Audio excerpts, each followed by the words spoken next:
संविधान ने देश को दो टुकड़े में बांट करके रखा है, एक आरक्षित वर्ग, एक अनारक्षित वर्ग। दो भागों में तो नहीं, 4 भागों में बांट रहा। 4 भागों में मनुस्मृति ने बांटा था पहले। जो 4 भागों में मनुस्मृति ने जब बांटा तो उसको काउंटर करने के लिए संविधान ने अपनी पुस्तक को शुरू ही किया we the people of India.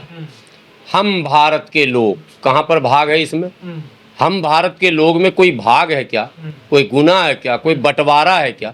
हम भारत के लोग मतलब हम सब मुट्ठी की तरह। हम with the people of India से जब कॉन्स्टिट्यूशन शुरू होता है, आरंभ होता है संविधान, हम भारत के लोग, मतलब इससे पीछे के वो तमाम शासकों के बनाए कानून को खत्म माना जाता है, वर्ण व्यवस्था को समाप्त किया जाता है और जिस वर्ण व्यवस्था के आधार पर एक विशेष वर्ग को अपमानित करने, उनके अधिकारों का हनन करने का जो एक इतिहास रहा था, उस परंपरा को समाप्त किया जाता है और अनुसूचित जाति, अनुसूचित जनजाति, पिछड़े अति पिछड़ों को ससम्मान मुक्त धारा से जोड़ने का एक अवसर बनाया जाता, जिस अवसर का नाम होता है आरक्षण। आपको ये याद होगा कि आरक्षण की व्यवस्था का विरोध भी इन्हीं लोगों ने किया जो ये कहते हैं कि संविधान 2 भागों में जोड़ता। हाँ, भाजपा का संविधान भारत के समाज को 2 भागों में जो बांट रहा है, ये तो सच है। जैसे मुसलमान सड़क पर नमाज पढ़े तो भारत की पुलिस उसके चूतरों पर लात मारती है, ठीक है। और अगर कांवरिया जाते हैं तो वही पुलिस कोई दूसरी नहीं है, पुलिस वही है, उनको फूल बरसा रहे हैं, माला पहना रहे हैं। हद तो ये है कि कांवरिया के उपद्रव पर भी पुलिस कुछ नहीं कर पा रही। उल्टा जिसके साथ दुर्व्यवहार हो रहा, जिसकी गाड़ियां टूटी गई, जिसको मारा गया, पीटा गया, उसी को पकड़ के पुलिस किसी तरह से भीड़ से बचा के निकाल ले जाती है। इसी को सफलता कहती है कि हम आपको बचा लिए, वरना आप बच नहीं पाते, मैं नहीं रहता। तो ये 2 संविधान भाजपा कर रही है, संविधान नहीं कर रहा। संविधान तो कह रहा है कि जस्टिस हो, चाहे क्या कहते हैं अवसर हो, चाहे उनके लिए एजुकेशन हो, चाहे उनको नौकरी हो, सबको समान अवसर दिया जाएगा। आबादी के अनुपात में उनकी उपस्थिति दिखनी चाहिए, इसके लिए संविधान ने एक व्यवस्था बनाई। संविधान ने कहा कि न्याय के उस चौखट पर जब आप जाओगे जिसे आप न्यायालय कहते हो, न्यायालय में आपसे कभी धर्म और जाति नहीं पूछी जाएगी, आपसे संविधान के अनुसार किए गए कार्यों का प्रश्न होगा और उसी के संविधान को देखकर ही आपको उत्तर दिया जाएगा, यानी न्याय सुनाया जाएगा। उसमें मनुस्मृति, कुरान, हदीस या गीता, रामायण या दूसरी किताबें, गुरु ग्रंथ साहब इत्यादि नहीं पढ़ी जाती है, संविधान पढ़ा जाता है। बहस जो वकील करते हैं वो संविधान के अकॉर्डिंग करते हैं, पक्ष जो दोनों पक्ष रखता है अपना पक्ष, वो संविधान के अनुकूल रखता। तो संविधान कहाँ 2 भागों में बांट रहा किसी? तो ये कौन सी गलत कर दी है आरक्षण की? आपके यहाँ भी आरक्षण की व्यवस्था थी मनुस्मृति में। मनुस्मृति में आपने शूद्रों का काम बांट रखा था, आज भी आप उसकी वकालत कर रहे हो। कहते हैं आपने एक यादव कथावाचक को इसलिए मारा कि वो ब्राह्मण नहीं है। तो कौन बांट रहा? संविधान बांट रहा या मनुस्मृति बांट रही? वो देखिए। आप एक दलित को मंदिर जाने नहीं देते हैं इसलिए कि मंदिर की पवित्रता नष्ट हो जाएगी, तो संविधान बांट रहा है या आपकी व्यवस्था बांट रही? ये देखिए। आप किसी को मलेच्छ, किसी को शूद्र, किसी को अछूत, किसी को कुछ, किसी संज्ञा और नाम तो आप ही दे रहे हैं ना, हम संविधान तो नहीं दे रहा। संविधान ने तो एक सामान्य सा वर्ग निकाला कि भाई जनरल, ओबीसी, एससी और एसटी, ये तीनों वर्ग ऐसे हैं जिनको ऐसे ऐसे परिस्थितियों में ऐसे ऐसे अवसर देने हैं। वो नौकरियों में, राजनीति में, शिक्षा में इनको अवसर देना ताकि ये समाज में बराबरी के मुहाने पर पहुंच सके, इनको संघर्ष करने का, इनको पढ़ने का, लिखने का, बोलने का, समझने का अवसर मिल पाए। आपके यहाँ तो धन जमा करने पर भी प्रतिबंध है। आपके यहाँ तो शूद्र धन भी जमा नहीं कर सकता, शिक्षा भी प्राप्त नहीं कर सकता। मैं ज़्यादा उस पर जाना नहीं चाहता हूँ। वहाँ तो कानों में शीशा पिघला के डाल देने का, जीभा काट लेने की बात है। बहुत सारी बातें हैं, हो चुकी हैं, कही जा रही है और आज उसकी वकालत की जा रही है। आज करके दिखा दिया गया, उसको पकड़ के जिस तरह से उसका मुंडन हुआ और मुंडन के बाद भी संतुष्टि नहीं हुई तो मुंतन हुआ, मुंह तो उसको मतलब छिड़का गया। ये दर्शाता है कि संविधान न होता तो वो तो सुरक्षित आ भी न पाता, अपने घर मारा जाता। संविधान न होता तो शूद्र को मारना कोई अपराध भी न होता। लेकिन दिक्कत संविधान से, आरक्षण से, शंकराचार्य को? संविधान से है। और संविधान में चूंकि आरक्षण की व्यवस्था है, संविधान में चूंकि जस्टिस की बात हो रही है, संविधान में इक्वलिटी की बात हो रही है, संविधान में सबको समान अवसर देने की बात हो रही है, इसलिए संविधान से दिक्कत है। और इनको नहीं दिक्कत है, संविधान का विरोध संघ ने शुरू से किया। उसके लेख कई हैं जो संघ के तमाम मैगजीन और पत्रिकाएं उनकी निकलती रही हैं, उनमें कई आर्टिकल्स हैं जिसमें संविधान पर उनकी आपत्ति रही है। वो 1948 से विरोध कर रहे हैं। 49 में जब संविधान बन के नवंबर में तैयार हुआ तब भी उन्होंने आपत्ति जताई, 50 में जब लागू हुआ तब भी आपत्ति जताई, आज भी आपत्ति। जब उनको अवसर मिल जाता तो संविधान की वो ऐसी तैसी कर भी देते हैं। ईडब्ल्यूएस का तो विरोध नहीं करते ना शंकराचार्य, बात समझे नहीं है। ये तो यही समझना है समाज को। मैं यही तो बोलता हूँ एससी वर्ग के लोगों को कि आप जो लगे हो ना, हाँ, कहीं पे निगाहें कहीं पे निशाना, आप जो नहीं समझ रहे हो, नुकसान आपका हो रहा। आपको इस देश में बताया जा रहा कि इतने मंदिर तोड़कर मस्जिद बनाए गए, आपको ये नहीं बताएगा कि इतने बौद्ध विहार को तोड़ के मंदिर बनाए गए, कोई नहीं बता रहा। उस इतिहास को लाया नहीं जा रहा। आपको पता है कि जब बौद्ध मत के लोग सुप्रीम कोर्ट गए कि भैया वो अयोध्या में जो है हमारा बौद्ध विहार था उसकी भी जांच की जाए, तो उन पर पेनल्टी हुई, सिर्फ खारिज नहीं हुआ, पेनल्टी हुई, ताकि कोई बौद्धिस्ट दोबारा हिम्मत न कर पाए, अपने अधिकार की बात कोर्ट तक लाए नहीं। तो अभी गया में जो आंदोलन चल रहा है वो मंदिर पर मुसलमान का कब्जा है क्या? कोई दुकान उकान बनाई हुई है क्या? क्या है? ब्राह्मणों का कब्जा है। आप लड़ रहे हैं वहां, लेकिन आपकी लड़ाई को मोड़ कर कहा जा रहा है देखो मुल्ला जी 2047 में गया, अगर तुम हिंदू नहीं बने, अगर तुम एक नहीं हुए, अगर हमारे छत्र छाया में नहीं आए, शंकराचार्य के नेतृत्व में नहीं आए, अखाड़ा परिषद के नेतृत्व में नहीं आए, तो ये मुल्लामय भारत हो जाएगा। भारत 2047 में इस्लामिक राष्ट्र हो जाएगा, गजबे हिंद हो जाएगा।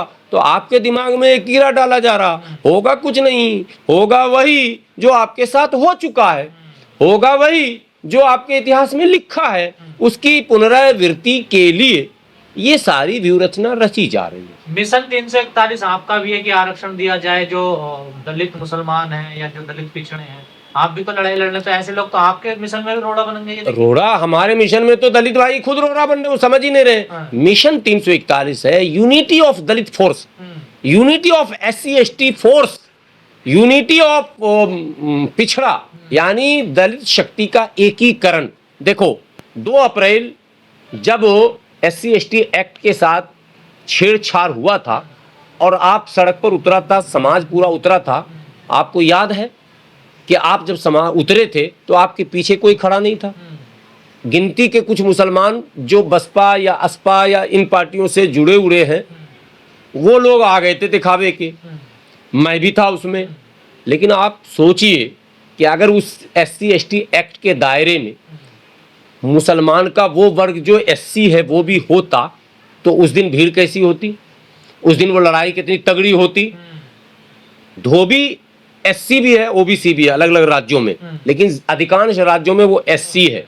बिहार उत्तर प्रदेश में SC है, दिल्ली में भी SC है। आपको पता ना, धोबी हिंदू SC ST एक्ट में है और धोबी मुस्लिम किसी एक्ट में नहीं है।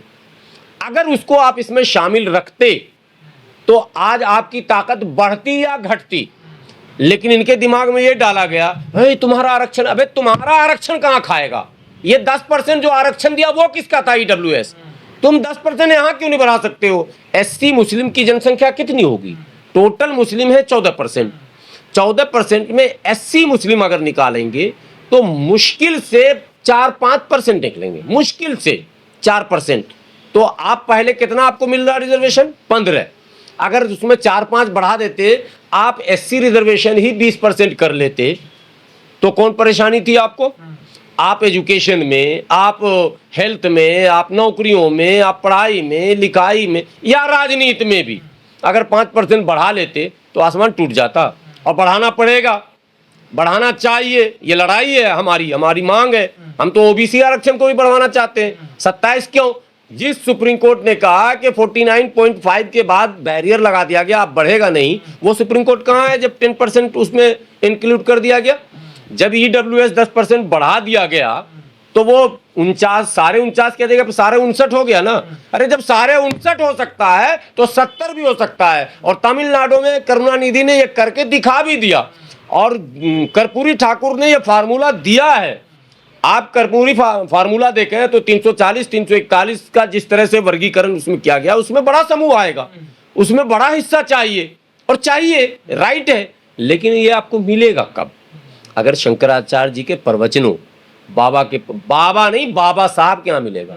सिर्फ बाबा में अगर रहे तो फिर आप गए, फिर ढाबा भी न चला पाओगे। आपने सुप्रीम कोर्ट का भी जिक्र किया, आप भी सुप्रीम कोर्ट गए हैं। अभी एक लाइन और मैं बोलूं, एक लाइन मैं आ रहा हूं सुप्रीम कोर्ट पे। बाबा के चक्कर में रहोगे तो ढाबा भी न चला पाओगे। अभी तो मुस्लिम ढाबा पे हमला हो रहा, दलित ढाबे पे हमला होगा, ये कहकर कि भैया ये इससे मेरी पवित्रता नष्ट होती, अशुद्ध हम हो जाएंगे। आप समझिए ना। तो कल को आप ढाबा भी नहीं चलो। ऐसा हुआ है, एक दलित बिरयानी बेचने वालों पे हमला हुआ है, याद है आपको कि नहीं याद है? मैं कोई बात बगैर रिकॉर्ड के नहीं कर रहा हूँ, नोएडा में हुआ, नोएडा में ही हुआ है। तो आगे अभी सोच लो क्या क्या होगा, ये सोचना। अब आप सुप्रीम कोर्ट के विषय में पूछ रहे थे। आप भी सुप्रीम कोर्ट में लड़ाई लड़, लेकिन सुप्रीम कोर्ट के जो सीजेआई हैं वो अम्बेडकरवादी कहे जाते हैं, पहले बौद्धिस्ट कहे जाते हैं। क्या उनसे कोई उम्मीद है? क्योंकि उन्होंने अभी एक लेटेस्ट फैसला लिया है, SC ST OBC के आरक्षण में लागू किया नॉन जुडिशियल पोस्ट में। तो क्या कोई उम्मीद है आपको उनसे? अब देखिए, उम्मीद पर तो दुनिया कायम है। उम्मीद तो हमें गगोई जी से भी थी, जो वो करके गए, दुनिया ने देख लिया, राज्यसभा में चले गए। उसके बाद दूसरे आए खन्ना साहब, उनसे भी उम्मीद थी, ठीक है। उसके बाद गवई साहब आए थे, उनसे भी उम्मीद थी। गवई साहब, इससे पहले हम लोगों ने धरना दिया था, तो वो तब चीफ जस्टिस कोई और थे, सुप्रीम कोर्ट का घेराव किया था, उनसे भी हम लोगों ने, मेरी जस्टिस खन्ना थे, उसमें हम लोगों ने नारा लगाया था कि मेरी यही मेरी दलित मुसलमानों की पूरी करें तमन्ना। जस्टिस रमन्ना जी थे, रमन्ना जी चीफ जस्टिस थे। तो सबसे उम्मीद हम लोग लगा रहे हैं। लेकिन एक सवाल जुडिशियरी पर है, एकदम क्लियर कट। तो लोग बोलने में डरने लग गए, जहां जो बोलता वहीं FIR होने लगता है। लेकिन क्लियर कट सवाल, अयोध्या डिस्प्यूट हाई कोर्ट में था, इलाहाबाद हाई कोर्ट में। 2010-11 में वो आ गया सुप्रीम कोर्ट में। 2010-11 में अयोध्या डिस्प्यूट आया, मात्र 9 साल में आपने निर्णय सुना दिया, ठीक है। मैंने विरोध नहीं किया, स्वीकार किया। आर्टिकल 341 पर रिलीजियस बैन के खिलाफ 2004 में PIL नंबर 180/2004 जो हम लोग डाले हुए हैं, अब तक उस पर कोई सुनवाई नहीं। जुडिशरी पर यह सवाल है कि मुकदमे की गंभीरता को आप क्यों नहीं समझते? 17 PIL हैं अनुच्छेद 341 पर धार्मिक प्रतिबंध के खिलाफ, लेकिन सुप्रीम कोर्ट नहीं सुन रही है। इस लड़ाई में धार कब आएगा? दलित भाइयों को एक और बात बता देता हूं, यह प्रतिबंध केवल मुस्लिम दलित पर नहीं है, यह प्रतिबंध हिंदू दलितों पर भी है। आप पर क्या है वो आपको बता देता हूं। हिंदू दलित तो होता ही नहीं है, रुक जाइए, होता है पूरी दुनिया जब जो कह रही है नई भाषा कभी मत लाइए। कई कार्यक्रमों में गया, लोगों ने कहा दलित मत बोलिए, ये संवैधानिक भाषा नहीं है। मैंने कहा जो प्रचलित भाषा है वो बोलना पड़ता है, और रामविलास पासवान अपने भाषण में बोलते थे। अभी PDA जो बना हुआ है उसमें क्या है? D, और PDMM में D क्या है? और DM रामविलास पासवान ने कहा था दलित मुस्लिम। तो जो प्रचलित है उसको रहने दीजिए। संवैधानिक भाषा SC ST जरूर है, अनुसूचित जाति अनुसूचित जनजाति, लेकिन प्रचलित भाषा जो दलित है उसको मैं, और बसपा के अनेकों नेताओं के भाषण है मेरे पास जिसमें दलित शब्द का उन्होंने भी प्रयोग किया।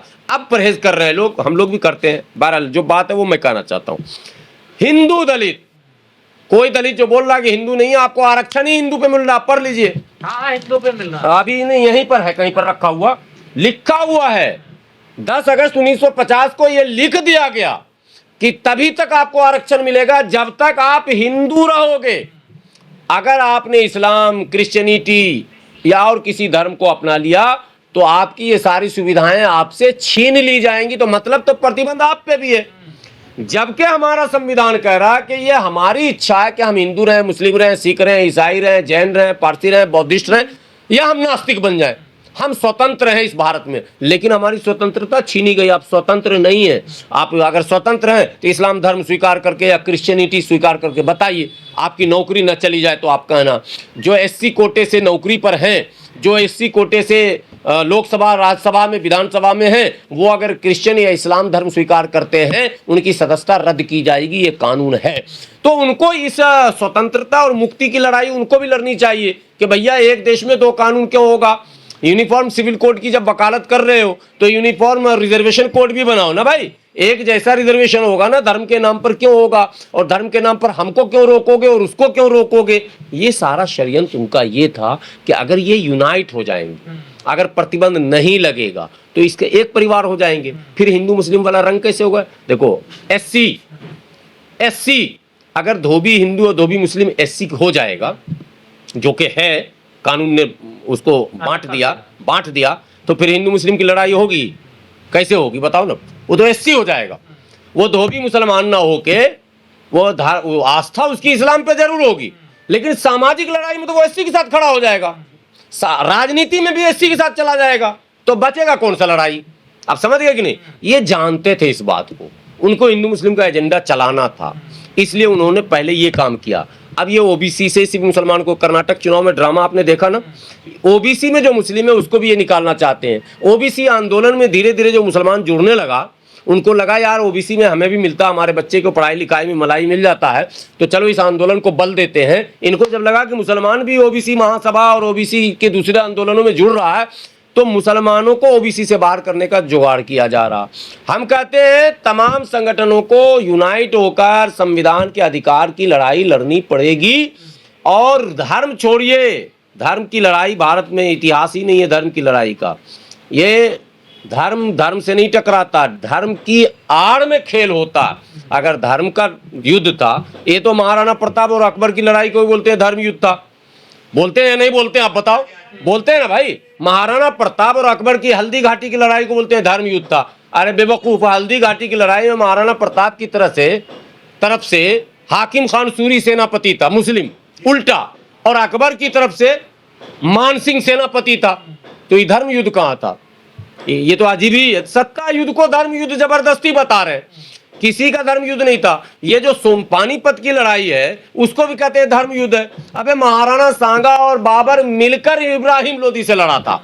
महाराणा सांगा की फौज और बाबर की फौज मिलके इब्राहिम लोदी से लड़ रही थी, और बाद में इब्राहिम लोदी को परास्त करने के बाद बाबर ने देखा जब इसको मार दिया, वो अमेरिका वाली पॉलिसी, तो फिर इसको भी मार देंगे, फिर महाराणा सांगा से भी निमट लिया उसने। धर्म युद्ध कहीं नहीं था। असल युद्ध है सामाजिक गुलाम उनको चाहिए, वो उनकी गुत्थी में है। उसके लिए इन प्रकार संविधान जो है तोड़ता है, तो जोड़ता कौन सा, वही हमको बता दीजिए। चलते चलते एक आखिरी सवाल है, जो सीजे गवई ने भी ऑर्डर दिया है कि एससी एसटी ओबीसी का आरक्षण अब सुप्रीम कोर्ट में लागू होगा, नॉन जुडिशियल जितनी पोस्ट है, कैसे देख रहे हो उसको। नहीं, नॉन जुडिशियल ही क्यों, हमारी तो लड़ाई न्यायपालिका में भी आरक्षण की पूरी व्यवस्था लागू होनी चाहिए, जुडिशियरी में क्यों नहीं।